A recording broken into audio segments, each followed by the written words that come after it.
La Revolución Rusa y la historia de la Unión Soviética no son temas fáciles de abordar. En los acontecimientos de semejante magnitud, los procesos históricos subyacentes no tienen un inicio claro ni un final nítido.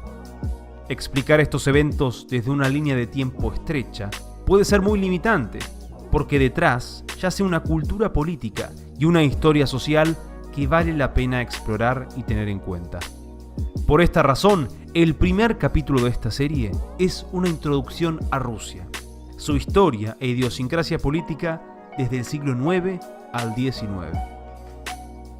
Para presentar la historia de Rusia y sus ascendientes, los eslavos orientales, es muy necesario describir el escenario geográfico en el cual migraron y se desarrollaron. Aunque parezca poco importante, el medio ambiente es un protagonista principal de la historia rusa. En términos de vegetación, existen tres grandes zonas que en forma de cinturón se extienden desde el oeste al este. Hacia el norte y debajo del desierto ártico encontramos la tundra, una región biogeográfica polar de poca vegetación y muy hostil a la vida. Al sur de la tundra encontramos un bosque inmenso. Este se subdivide hacia el norte y el este en la taiga y hacia el oeste en bosques templados y mixtos, una zona más despejada donde se asentaron históricamente los eslavos orientales. Y al sur encontramos la estepa, una planicie que se extiende desde la actual Rumania hasta Mongolia y que históricamente fue ocupada por imperios nómadas. En la antigüedad por los pueblos escitas, durante la Rus de Kiev por los jázaros, luego por los cumanos y finalmente por los mongoles y los kanatos que lo sucedieron. En cuanto al suelo cultivable, en los bosques predomina uno bastante pobre, llamado podzol, y en las estepas de pastos altos, como en el sur de Ucrania, predomina uno muy bueno, un suelo negro y rico en humus llamado Chernozem. Pero recordemos que en las estepas vivían imperios nómadas. Rusia recién tuvo acceso a parte de estas tierras en el siglo XVII y las terminó de conquistar a finales del siglo XVIII. Y aquí yace un problema importante. Rusia se desarrolla en un suelo pobre, con un clima continental de veranos cortos e inviernos largos y un rendimiento agrícola mediocre. En términos de productividad agraria, siglo a siglo Rusia fue quedando más atrasada con respecto a los reinos de Europa occidental. Y esto fue seriamente agravado porque, salvo en algunos periodos que veremos a continuación, Rusia estuvo aislada de las grandes rutas del comercio internacional. Esto dificultó que existan incentivos económicos para trabajar la tierra. La agricultura era vista como un medio de subsistencia y la población vivía esparcida en pequeñas comunidades campesinas que constantemente migraban. Debemos tener en cuenta estas particularidades, porque tuvieron importantes consecuencias culturales, políticas y económicas. Sin más preámbulos, comencemos. La historia de Rusia comienza en una federación de tribus eslavas orientales que los académicos han llamado la Rus de Kiev. Se conoce poco acerca de las tribus que habitaron esta zona durante los siglos VIII y IX. Las crónicas narran que éstas, incapaces de gobernarse por sí mismas, debido a las discordias que tenían, invitaron a un vikingo de origen escandinavo para que restablezca el orden y las lidere. Rjurik, el vikingo semilegendario, aceptó y junto a su séquito se estableció en Novgorod en el año 862, fundando la dinastía rúrica o Rurikovich. El sucesor de Rjurik, el príncipe regente Oleg de Novgorod, extendió el poder de la dinastía alrededor del río Dnieper y conquistó la ciudad de Kiev, la cual por motivos estratégicos fue nombrada capital en el año 882. Para el siglo X, la Rus de Kiev no era mucho más que una aglomeración de tribus eslavas y fino-ugrias que le rendían tributo a una élite escandinava, a los príncipes de la dinastía rúrica. Sepan igual que el título príncipe es una traducción al castellano. El título original era kniaz, que también puede traducirse a rey o duque. En la capital vivía la cabeza de la dinastía, el gran príncipe de Kiev, mientras que el resto de príncipes y familiares vivían esparcidos en los diferentes poblados. Los príncipes eran casi independientes entre ellos y poseían su propia drusina, su grupo de compañeros que cobraban tributos y componían el núcleo de los grandes ejércitos. No existía un gobierno centralizado ni una organización política o administrativa compleja. Los príncipes, además de recibir impuestos y mantener ocasionalmente el orden público, se dedicaban al comercio y al saqueo de asentamientos rivales. Estas dos últimas actividades eran el principal atractivo de la zona, y es la razón por la cual vikingos y comerciantes escandinavos estaban ahí en primer lugar. Durante la Rus de Kiev existieron dos importantes rutas comerciales a las cuales se le podía sacar provecho. La ruta comercial sarracena, que iba por el río Volga y comunicaba el mar Báltico con la Rus de Kiev, los házaros y el mundo árabe, y la ruta comercial griega, que iba por el mar Negro y el río Dnieper y comunicaba al Báltico con la Rus de Kiev y el Imperio Bizantino. Kiev era una ciudad especialmente importante porque estaba construida sobre el río Dnieper y a mitad de recorrido de la ruta comercial griega. Cuando el gran príncipe de Kiev, Vladimir el Grande, se convirtió al cristianismo en el año 988, se dio un paso definitivo a la cristianización de la Rus y esto trajo importantes cambios socioculturales. La Rus recibió un influjo de cultura bizantina, la escritura, el alfabeto cirílico, la literatura y el arte. Esto fue crucial para la creación de una identidad propia, que sirvió para asimilar a las diferentes tribus locales y estas a su vez con la élite que las gobernaba. Durante el reinado del hijo de Vladimir, Yaroslav el Sabio, la Rus de Kiev alcanzó el apogeo de un florecimiento cultural y militar, gozando de una extensión territorial que iba desde el Mar Blanco al Mar Negro. Pero luego de este apogeo, la Rus entró en un periodo de decadencia por factores externos e internos. Por las cruzadas y el debilitamiento del Imperio Bizantino, las rutas comerciales que pasaban por la Rus perdieron su importancia, y esto impactó muy negativamente en las finanzas. Por otra parte, aunque se habían logrado avances en materia legal y administrativa, las leyes de sucesión eran caóticas, y esto llevó a la desintegración de la Rus por un constante combate entre príncipes. La Rus se fragmentó así en la República de Novgorod, el Principado de Kiev, el Principado de Smolensk, el Principado de Vladimir Suzdal, etc.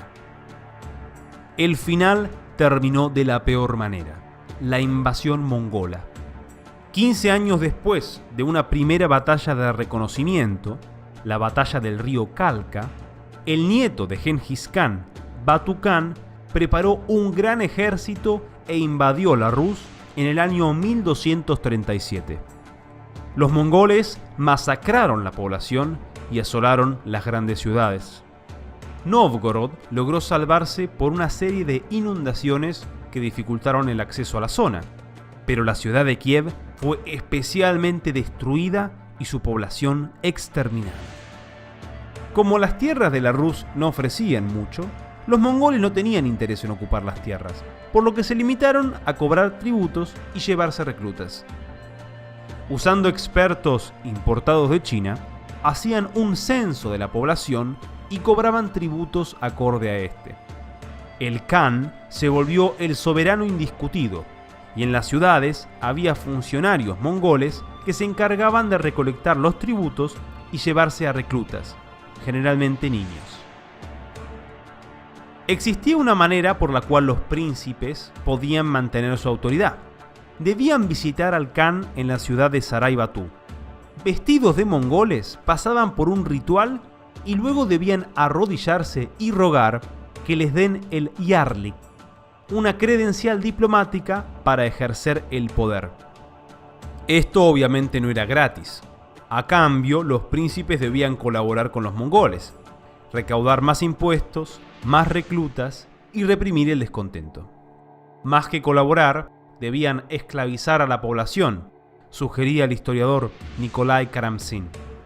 Si los príncipes no cumplían bien estas tareas o parecían conspirar contra los mongoles, el Khan era advertido por sus espías y eran ejecutados. Esto, además de separar al pueblo de los príncipes, forjó en la cultura rusa un espíritu de sometimiento y obediencia. Se normalizó algo que en la Rus de Kiev no existía: la pena de muerte, la tortura y un poder muy violento y arbitrario. A pesar de la brutalidad de la invasión, los historiadores no se ponen de acuerdo en cuanto al balance neto de la invasión mongola. Algunos consideran que fue crucial para el desarrollo de Rusia, y ahora veremos por qué. De la insignificante ciudad de Moscú, una dinastía de príncipes astutos y ambiciosos vieron cómo podían sacarle provecho a esta situación. Estos príncipes pertenecían a una rama de la dinastía rúrica conocida como los Danilovich. Danilovich hace referencia al primer príncipe de Moscú, San Daniel o Daniel de Moscú.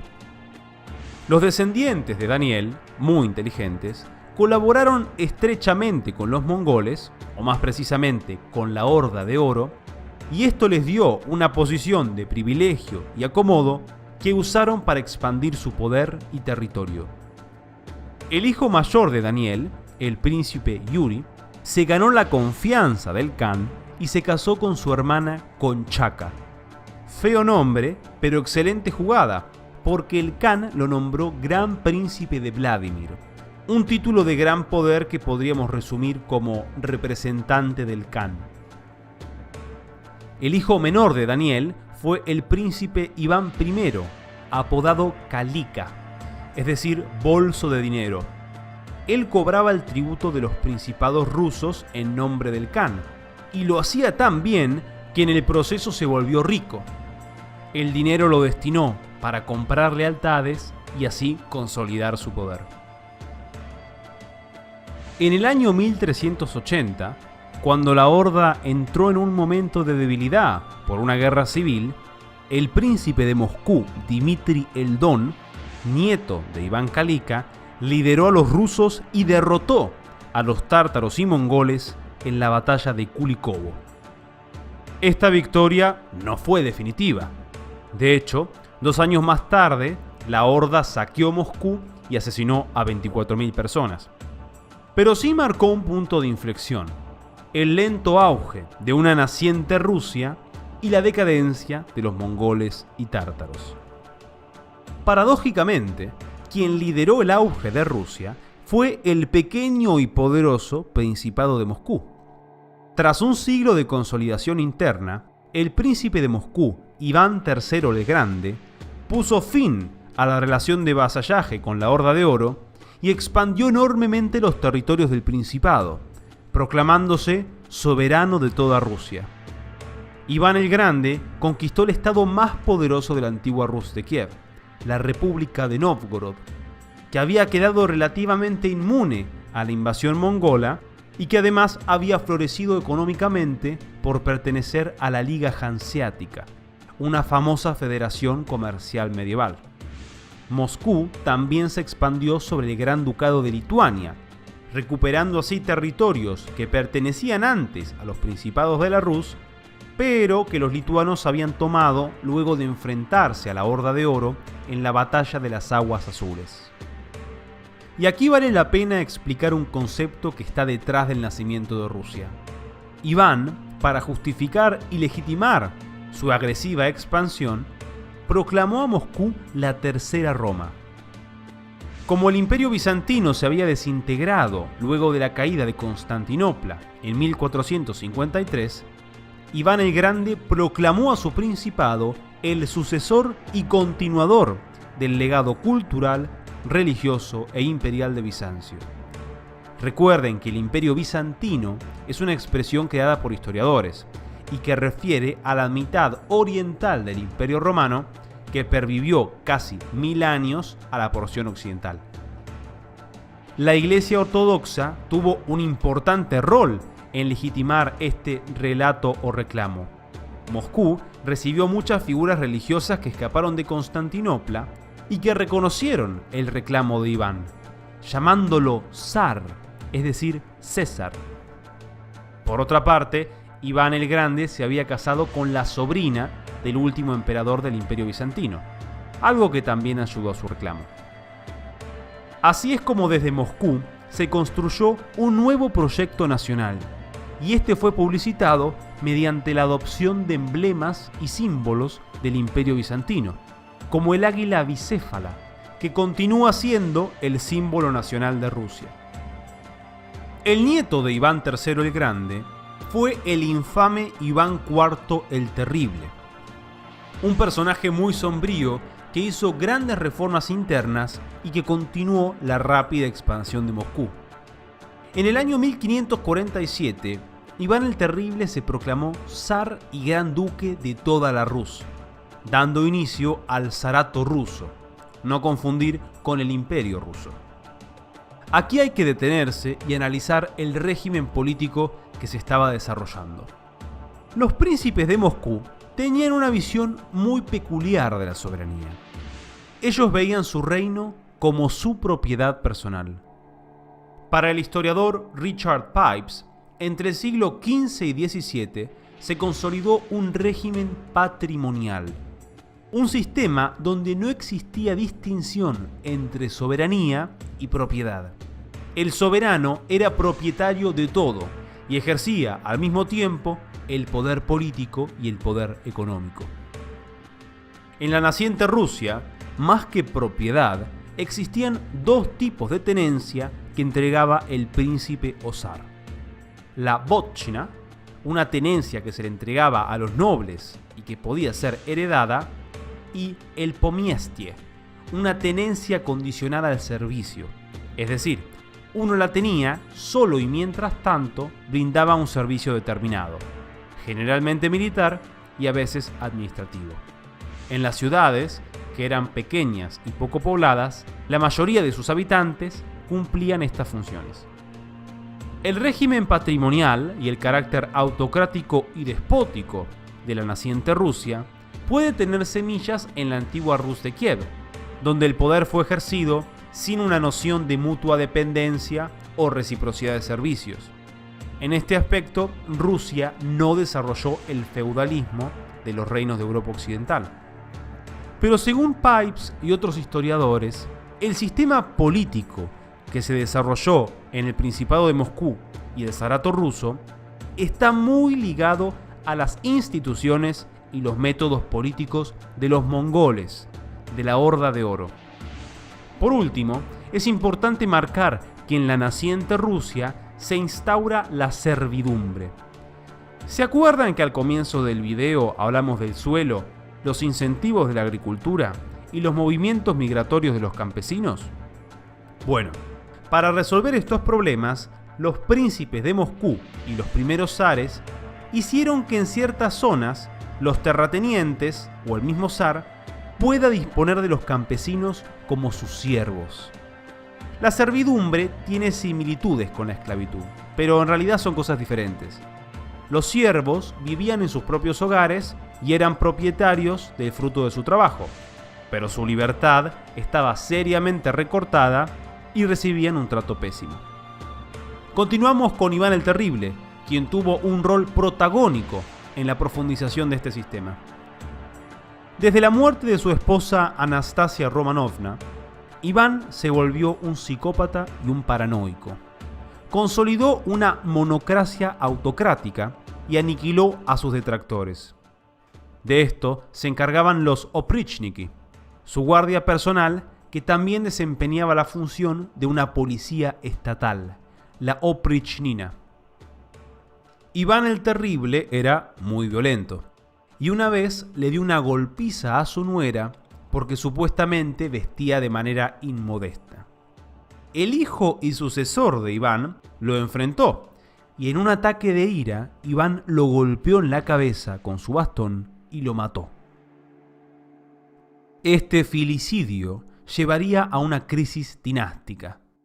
Cuando fallece Teodoro, el hijo menor de Iván el Terrible, termina la dinastía rúrica en el trono de Rusia, y esto da inicio a una crisis general conocida como el Período Tumultuoso. La crisis termina en 1613, cuando un primo segundo de Teodoro es elegido nuevo zar, Miguel I de Rusia, el primero de la dinastía Románov. Miguel era el nieto del hermano de Anastasia Romanovna, la primera y más amada esposa de Iván el Terrible.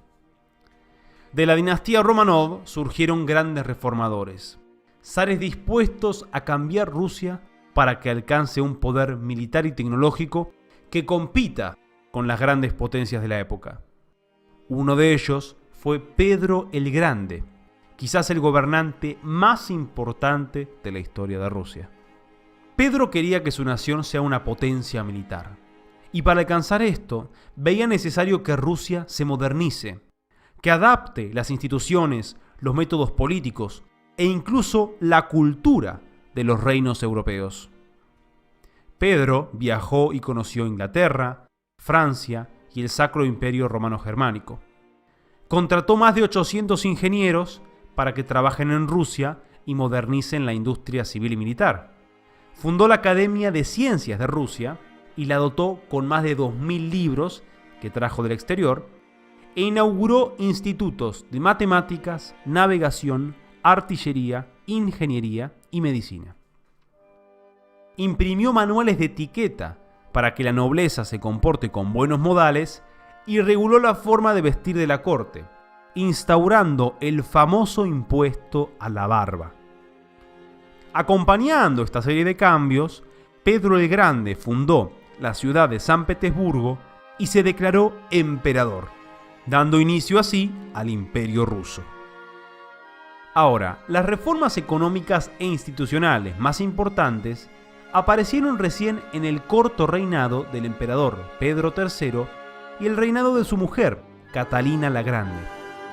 Inspirado en ideas fisiocráticas, afines a lo que hoy llamaríamos liberalismo económico, Pedro III emprendió un parcial desmantelamiento del sistema patrimonial.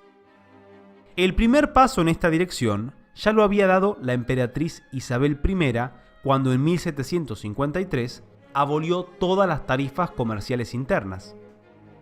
En 1762, Pedro III eliminó una gran cantidad de monopolios comerciales e industriales, lo que significó la libertad de comercio e industria en varios rubros de la economía. Combatió la servidumbre, prohibiendo a los propietarios de fábricas utilizar mano de obra servil en la industria. Se opuso a los lujos de la corona y redujo el gasto público, ayudando a sanar la crisis financiera que trajo la Guerra de los 7 años. Estos son algunos de los 192 decretos que Pedro III hizo en tan solo 182 días. Su reinado duró solo eso, ya que este joven emperador de 33 años fue removido del poder en un golpe organizado por su mujer, Catalina, quien la sucedió. Pocos días después del golpe, Pedro fue asesinado, aunque no se sabe si esto fue voluntad de su mujer o no. ¿Por qué fue removido del poder? La historia recuerda a Pedro III como un hombre feo, demasiado delgado, de aspecto enfermizo, alcohólico, ignorante, malcriado, estúpido, infantil y un traidor a Rusia y la fe ortodoxa. El problema es que la descripción que tenemos de él principalmente viene de su mujer y sus conspiradores. No es idea del video entrar en este debate, pero Pedro había nacido en Kiel, reino de Prusia. Cuando él asumió el poder, Rusia estaba en guerra contra su país de origen, y Pedro, en vez de continuar la guerra, firmó la paz. El problema es que Prusia estaba débil y cerca de la derrota, por lo que Pedro fue tachado de traidor.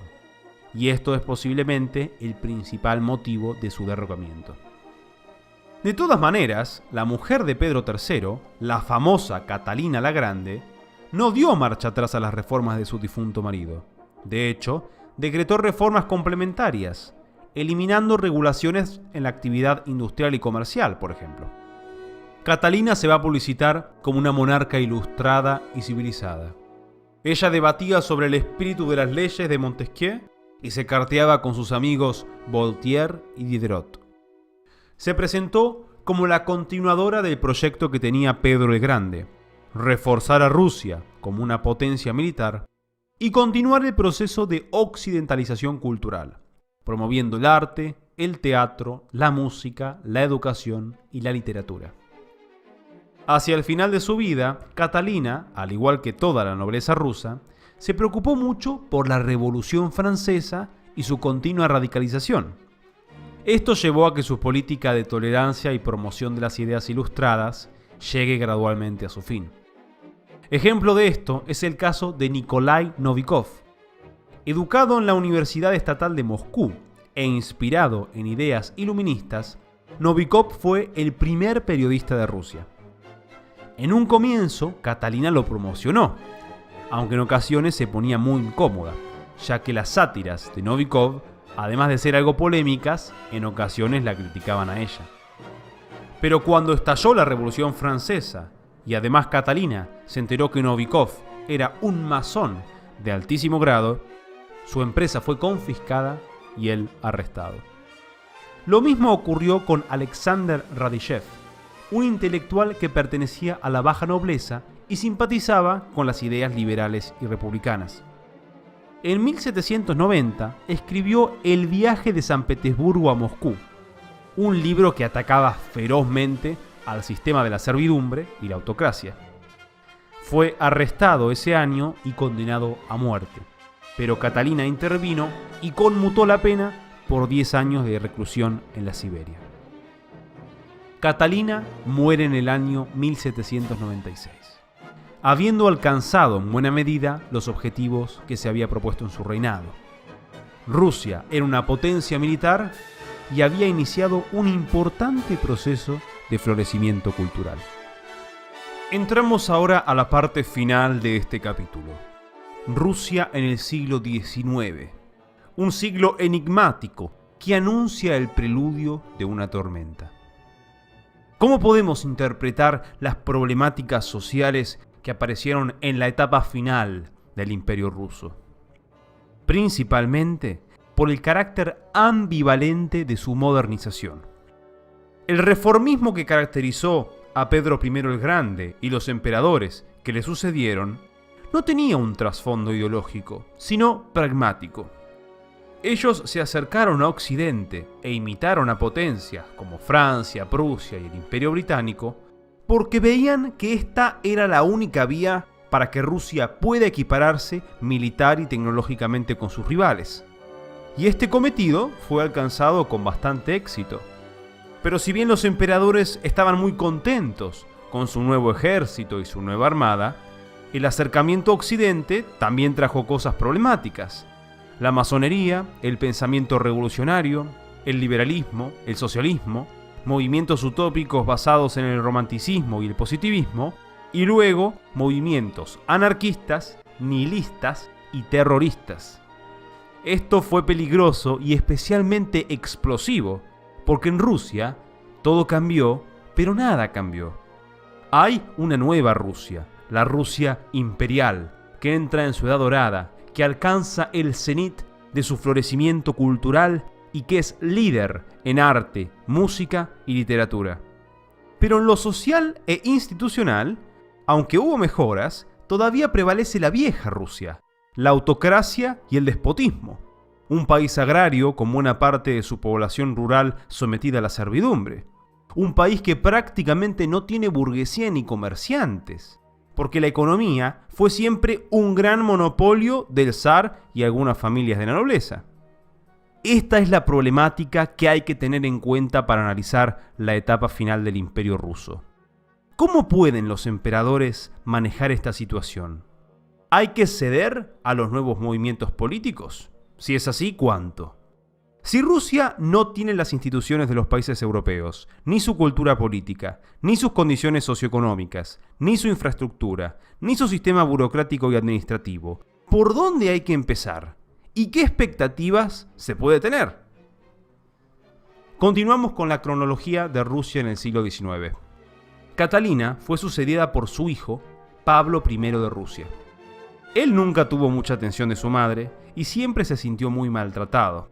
Sus políticas tenían un trasfondo emocional y revocó de manera vengativa muchas reformas que había hecho su madre. Es recordado por cambiar las leyes de sucesión, decretando que la corona solo pase a los hijos varones. Pablo no duró mucho. En 1801 fue asesinado para que asuma su hijo de 23 años, el nuevo emperador Alejandro I. El reinado de Alejandro se caracterizó por dos cosas: reformas internas y su épica participación en las guerras napoleónicas. Alejandro tenía un pensamiento similar a su abuela Catalina. Aflojó la censura que se había impuesto por la Revolución Francesa y fundó nuevas universidades. En 1807 contrató de asistente personal a Mikhail Speransky, quien es considerado el padre del liberalismo ruso. Junto a él modernizaron la estructura administrativa y burocrática del imperio y discutieron la posibilidad de escribir una constitución.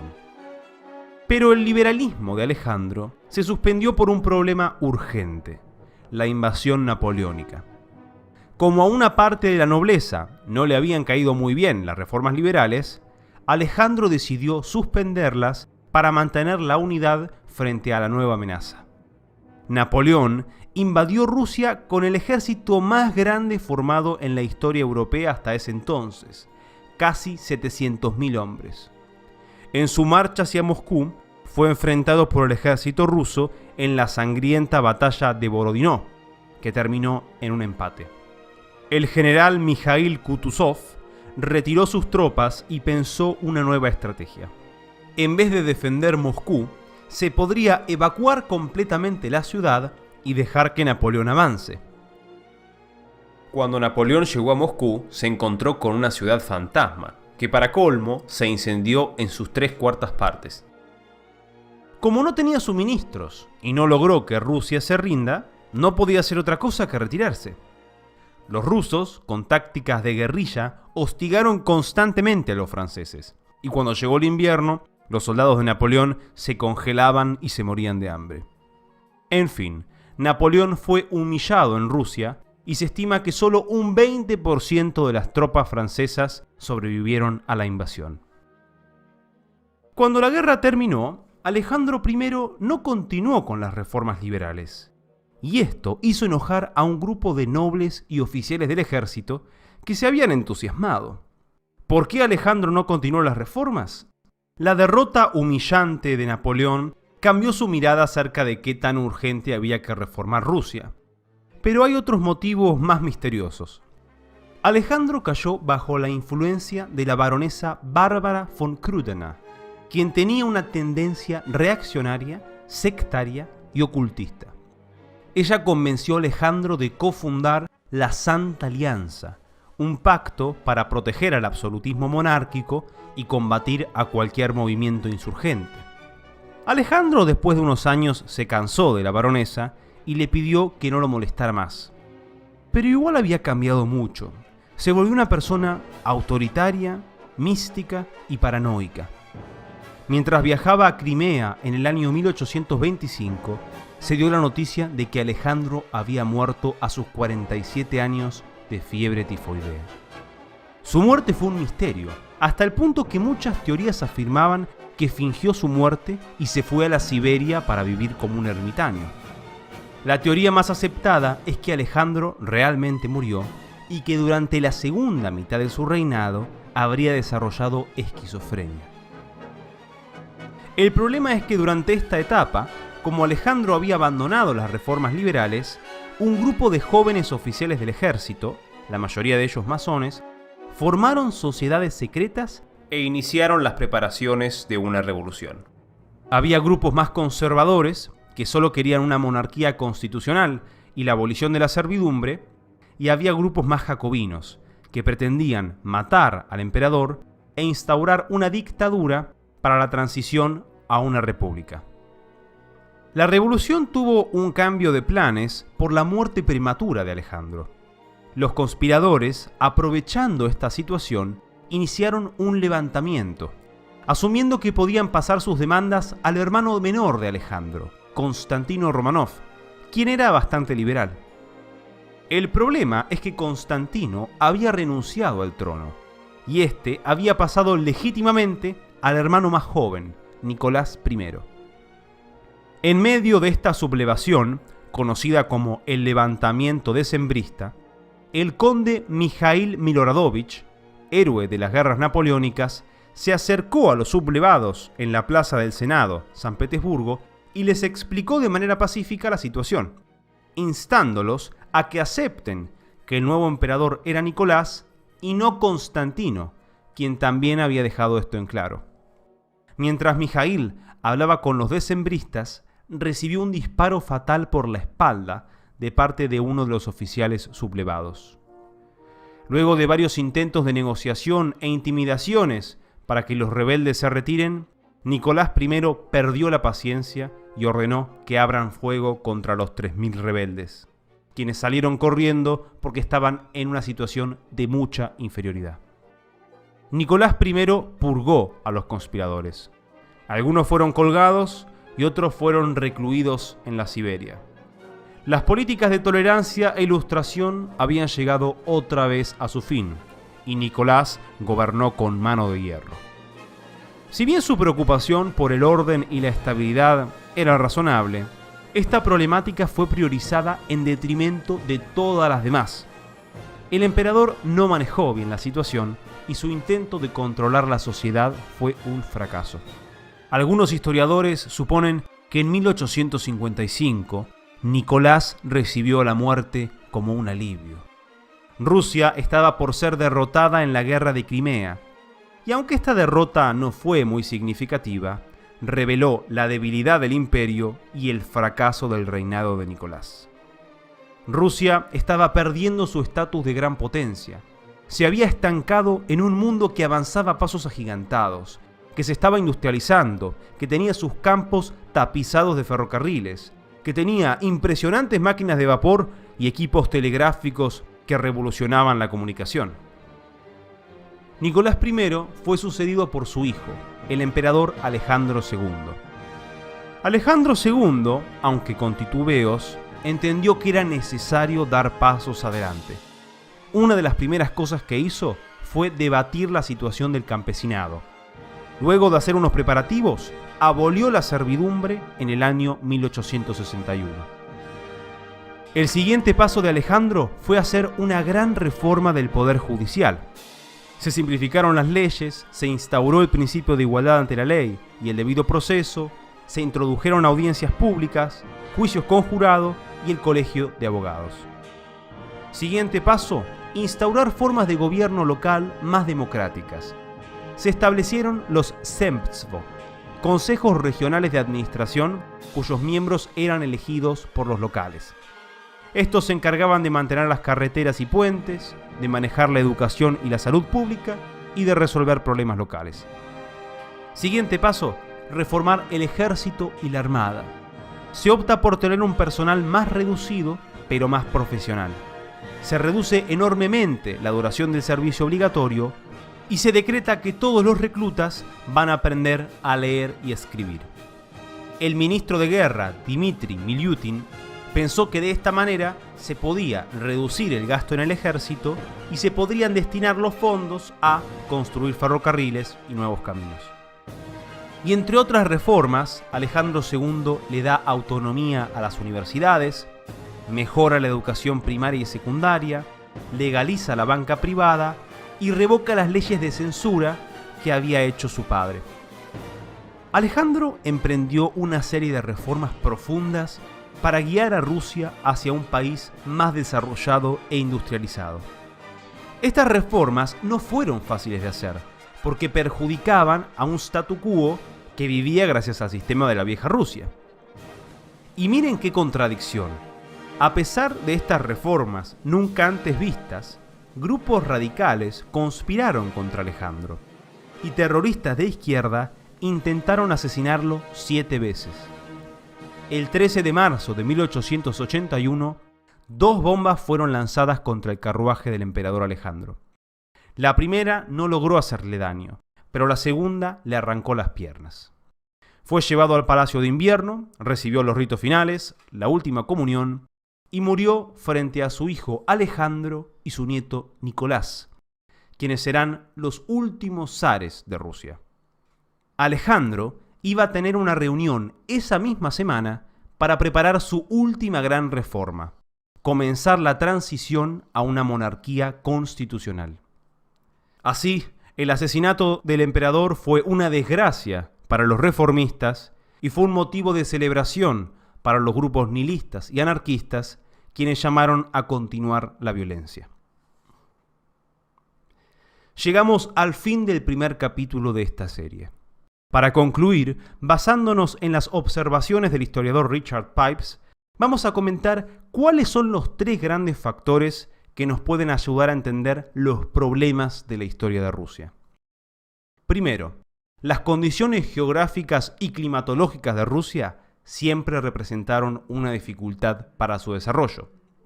Segundo, Rusia tiene un problema institucional histórico. Siempre existieron deberes y responsabilidades, pero nunca derechos ni garantías. El poder nunca tuvo un elemento de reciprocidad, ya sea en la Rus de Kiev por una casta vikinga, en la ocupación mongola por el Khan, o durante la naciente Rusia por los príncipes y zares.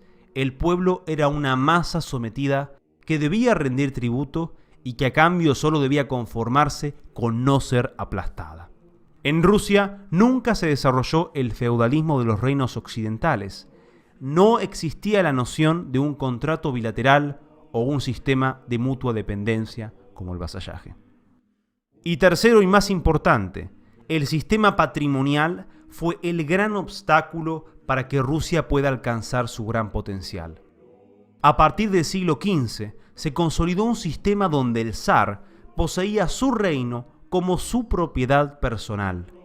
El soberano poseía el monopolio de las tierras, la industria y el comercio, que en todo caso prestaba a modo de tenencia a las familias de la nobleza.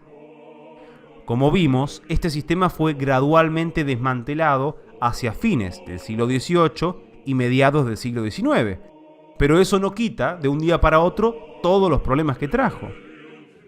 Como Pipes también explica en su libro Propiedad y Libertad, la incorporación tardía de la propiedad privada en Rusia tuvo graves efectos sobre la libertad, las instituciones y el desarrollo económico.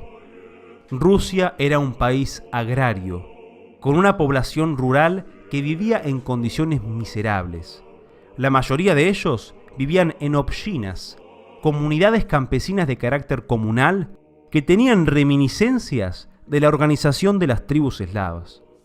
Rusia era un país donde prácticamente no existía la clase media o la pequeña burguesía. Los artesanos y comerciantes también vivían en pequeñas comunidades llamadas potsakaya obshinas, que en un comienzo estaban al lado de las ciudades, pero que por impuestos y regulaciones la mayoría se tuvo que mover al campo. Recién en la década de 1870 se puede decir que Rusia entra en un proceso de industrialización, comercio y empresarialidad. Lamentablemente, a Rusia le espera un futuro sangriento. Los espero en el próximo capítulo de esta serie.